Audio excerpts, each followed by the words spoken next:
ज्ञान के द्वारा, जिससे हमने अपने जीवन में एक पद, एक मुकाम, एक प्रतिष्ठा प्राप्त की। और मेरे लिए आज सौभाग्य का भी दिन है कि मेरी इन कविताओं को मेरे सामने बैठकर मेरे गुरुजन सुन रहे हैं। ये मेरे लिए एक सौभाग्य का विषय है, क्योंकि जिनके द्वारा मैं लिखना पढ़ना सीखा हूं, मुझे नहीं पता था। मैं जब लिखना प्रारंभ किया था, मैंने 1 लाइन 2 लाइन 4 लाइन लिखना प्रारंभ किया था, मुझे नहीं पता था कि कोई मुझे इस प्रकार नीचे बैठकर अपने तन मन से मुझे सुनेगा। और ये माँ सरस्वती का आशीर्वाद रहा, मेरे गुरुजनों का आशीर्वाद रहा, आप सभी का यह अद्भुत यह प्रेम था, जिसके कारण मैं आज यहाँ इस मंच पर आने के लायक यहाँ खड़ा हो पाया हूँ। मैं प्रारंभ करता हूँ। आप सभी जानते हैं कि मैं वीर रस का कवि हूँ। और क्यों लिखा वीर रस? मैं चाहता तो मैं भी श्रृंगार लिख सकता था, मैं चाहता तो मैं भी ये हास्य व्यंग्य की कविताएं पढ़ सकता था, लेकिन क्या आवश्यकता पड़ी?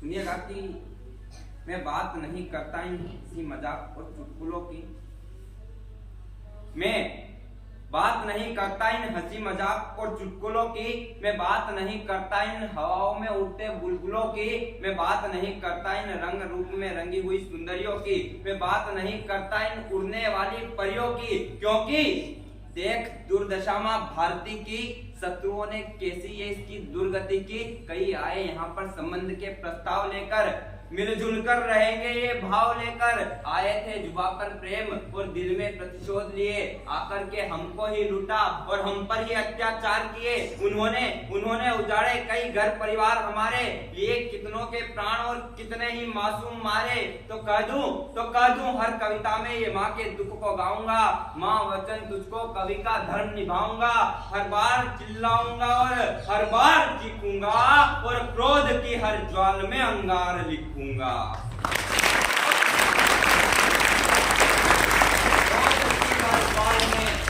अंगार लिखूंगा। और क्यों लिखूंगा? कि देश का विवेक कहीं खो गया है आंधियों में, देश का विवेक कहीं खो गया है आंधियों में। पृथ्वीराज जैसा वो चौहान नहीं मिलता, और मिलते हैं कई लोकतंत्र दुनिया में, पर राम राज्य वाला वो विधान नहीं मिलता। सुनते हैं कई देश दुनिया के गीत हम, पर भारत के जैसा राष्ट्रगान नहीं मिलता।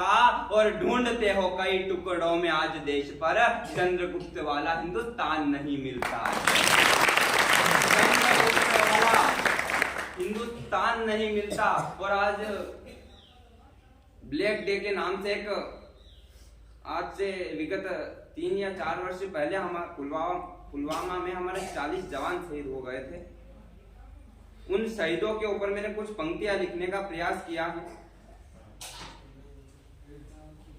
सुनिएगा कि एक शहीद क्या होता है। उसने मौत से नाता जोड़ा, उसने उन शहीदों के लिए आपका क्या कर्तव्य होता है? सुनिएगा कि उसने मौत से नाता जोड़ा सब संबंध निभाने में। ये केवल एक शहीद ही कर सकता है, इसके अलावा इस दुनिया में किसी की ताकत नहीं होती कि जो मौत से नाता जोड़े केवल संबंध निभाने के लिए। कि उसने मौत से नाता जोड़ा सब संबंध निभाने में। एक दिन ऐसा खुद वो सोए लोग जगाने में। और एक बार ये नमन करना, एक बार ये नमन है करना उन बलिदान शहीदों को, उनके सब घर बार जले हैं तेरे घर दिए जलाने में। उनके सब घर बार जले तेरे घर दिए जलाने में। और क्या होता है शहीद की? त्याग किए बिना कोई महान नहीं होता, त्याग किए बिना कोई महान नहीं होता। और हर रगों में बलिदानों सा खून नहीं बहता। और कुछ तो ऐसा था वहां, ये जान से बढ़कर, वरना सरहदों पे जा कोई यूं जान ना देता, कोई यूं जान ना देता। और माँ भगवती के इस प्रांगण में खड़ा हूँ और क्या चाह करूंगा कि राष्ट्र प्रेम गान का वो संविधान चाहिए, राष्ट्र प्रेम गान का वो संविधान चाहिए, राम राज्य में मिले राम से वो विधान चाहिए, और महाभारत में श्री कृष्ण से गीता वाला ज्ञान चाहिए, और जिसने जीती वो दुनिया सारी वो प्यारा हिंदुस्तान चाहिए। जिसने जीती वो दुनिया सारी वो प्यारा हिंदुस्तान चाहिए। और इस कवि की इस कविता में इस भारत का बखान है, इस कवि की इस कविता में इस भारत का बखान है। अरे सुन लो दुनिया वालों, ये कविता हिंदुस्तान है, ये मेरा हिंदुस्तान है। आजकल गुरुदेव ये राममय जो माहौल इस देश में पनपा है ना, बड़ी मुश्किल से पनपा है। कितनों ने अपने शीश गवा दिए, कितनों ने अपने परिवार को त्याग दिया, तब जाकर ये राममय माहौल बना है। और एक राम कब बने जाते हैं, केवल 4 पंक्तियों में मैंने लिखने का प्रयास किया और मैंने सही लिख दिया हो, तो आप सभी का समर्थन चाहूंगा कि कब राम बनते हैं। कि खुद में खुद को दिन भर जलना पड़ता है, खुद में खुद को दिन भर जलना पड़ता है, एक सुबह की शाम होने के लिए। खुद में खुद को दिन भर जलना पड़ता है, एक सुबह की शाम होने के लिए। और कितने संघर्ष करने पड़ते जीवन में एक सदी का राम होने के लिए। कितने संघर्ष करने पड़ते जीवन में एक सदी का राम होने के लिए। और जब राम इस अपने उस पुनः सिंहासन पर विराजमान हो गए हैं, तो हमारा क्या कर्तव्य हुआ करता है। हम हिंदुत्व हैं, हम सनातनी, हमारा क्या कर्तव्य है। हमारे भगवान प्रभु हमारे पिता समान है। जब वो पुनः पहले 14 वर्षों के वनवास के बाद वो सिंहासन पर बैठे थे, आज हमें भी नहीं पता कितने वर्षों के बाद वो पुनः सिंहासन पर बैठे हैं, तो तब हमारा क्या कर्तव्य हुआ करता है। सुनिएगा कि राम एक उपकार है, उपकार यह मत भूलना। राम एक त्योहार है, त्योहार यह मत भूलना। राम है सागर दया का बात यह मत भूलना। और सत्ता के मदों में मस्त हो मत झूलना। भूलना मत भक्तों के रोते हुए किरदार को। भूलना मत हिंदुओं ये अवध के हकदार को। हे भले ही भूल जाना षड्यंत्रों की धार को, पर भूलना मत राम भक्तों राम की सरकार को। भूलना मत राम भक्तों राम की सरकार को। अपनी सबसे प्यारी कविता जिसने इसी विद्यालय इसी जगह से मुझे उठाकर एक मंच तक ले जाने का कार्य जिस कविता ने किया, वो अपनी सबसे प्यारी अंतिम कविता पढ़ना चाहता हूँ और अपना स्थान ग्रहण करूंगा। आइए मैं मध्य प्रदेश की यात्रा करवाना चाहता हूँ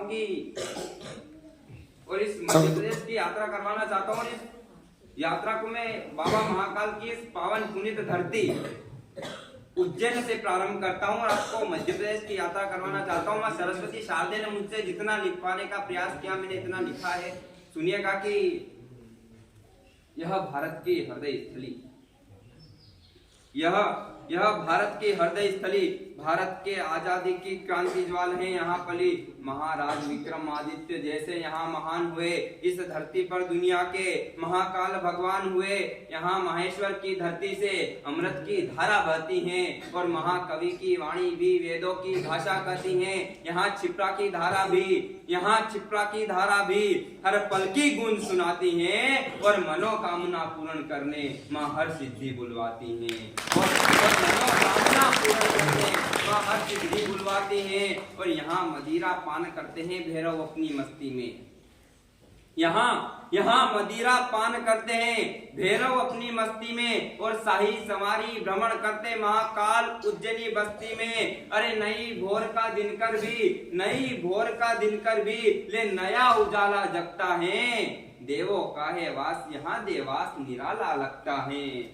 देवों का है वास यहाँ देवास निराला लगता है। और खजुराहो में इस भारत के चंदेलों से फूल खिले। खजुराहो में इस भारत के चंदेलों से फूल खिले और चित्रकूट की कथा कला में हमको अपने राम मिले। चित्रकूट की कथा कला में हमको अपने राम मिले। और राजा भोज मेरा यह भोपाल, राजा भोज का यह भोपाल, ये राजाओं की जान है, इसीलिए तो कहते मेरा मध्य प्रदेश